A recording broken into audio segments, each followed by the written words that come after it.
નમસ્કાર, મારું નામ અલ્ફેઝ ભટ્ટી છે અને હું હ્યુમાનિટી ફર્સ્ટ નામથી નોન ગવર્મેન્ટલ ઓર્ગેનાઇઝેશન ચલાવું છું. આ એ જ દરિયા કિનારો છે જ્યાં આજથી 25 થી 30 વર્ષ પહેલાં પુષ્કળ પ્રમાણમાં, વિપુલ પ્રમાણમાં વેલ શાર્કનો શિકાર કરવામાં આવતો.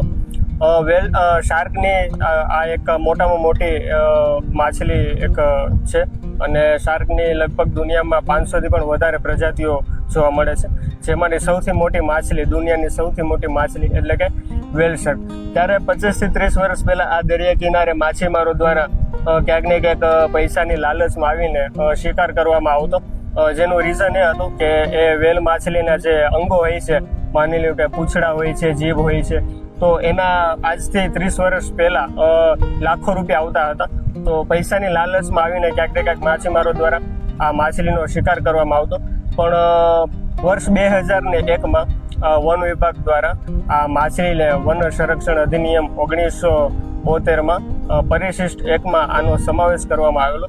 અને ત્યારબાદ વાત કરીએ તો વર્ષ 2004માં wildlife trust of India, Tata chemicals અને વન વિભાગના કોલેબરેશનથી એક પ્રોજેક્ટ ચલાવવામાં આવેલો, એક અભિયાન ચલાવવામાં આવેલો વેલ શાર્ક બચાવવા માટે. વાહલી વેલ શાર્કને બચાવીએ તે નામથી એક પ્રોજેક્ટ ચલાવવામાં આવેલો. અને ત્યારબાદ વેલ શાર્કના સંરક્ષણ પ્રત્યે અલગ અલગ કાર્યક્રમો ચલાવવામાં આવે છે. તો આજે 14 જુલાઈ એટલે કે શાર્ક અવેરનેસ ડે છે અને આજે ધામણેજ, આ જે દરિયા કિનારો જુઓ છો એ ધામણેજનો દરિયા કિનારો છે. અને અહીંયા ધોમિયા પેસેન્ટર સ્કૂલમાં અમે અલગ અલગ એક્ટિવિટી કરેલી છે, જેમ કે ડ્રોઈંગ કોમ્પિટિશન અને આર્ટ એન્ડ સ્કલ્પચર કોમ્પિટિશન તથા અલગ અલગ વિવિધ કોમ્પિટિશનો અમે કરેલી છે. અને જેમાં જે વિનર છે એમને પણ અમે અલગ અલગ પ્રાઇઝ અને ડિસ્ટ્રીબ્યુશન અમે કરેલું છે. ત્યારબાદ આ જે અભિયાન એક હતો અવેરનેસ કેમ્પેન, તેમાં કેશોદની લાયન નેચર ક્લબ ના જે ટીમ મેમ્બરો છે એમણે પણ એઝ અ વોલન્ટિયર તરીકે ભાગ લીધો હતો.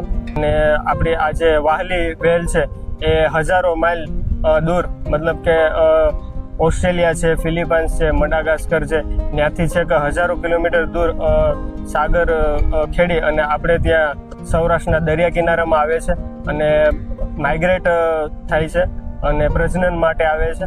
અને અહીંયાના જે દરિયા કિનારો જે છે દરિયા, એમાં જવલો નામથી માછલી એક વધારે પુષ્કળ પ્રમાણમાં જોવા મળે છે, જે એનો ખાસ ખોરાક છે. તો ખોરાક પણ સારો એવો એને મળી રહે છે, હૂંફાળું વાતાવરણ છે, તો એને અહીંયાનું જે વાતાવરણ છે એ માફક આવે છે, તો એના કારણે વેલ શાર્ક જે છે અહીંયા માઇગ્રેટ થાય છે.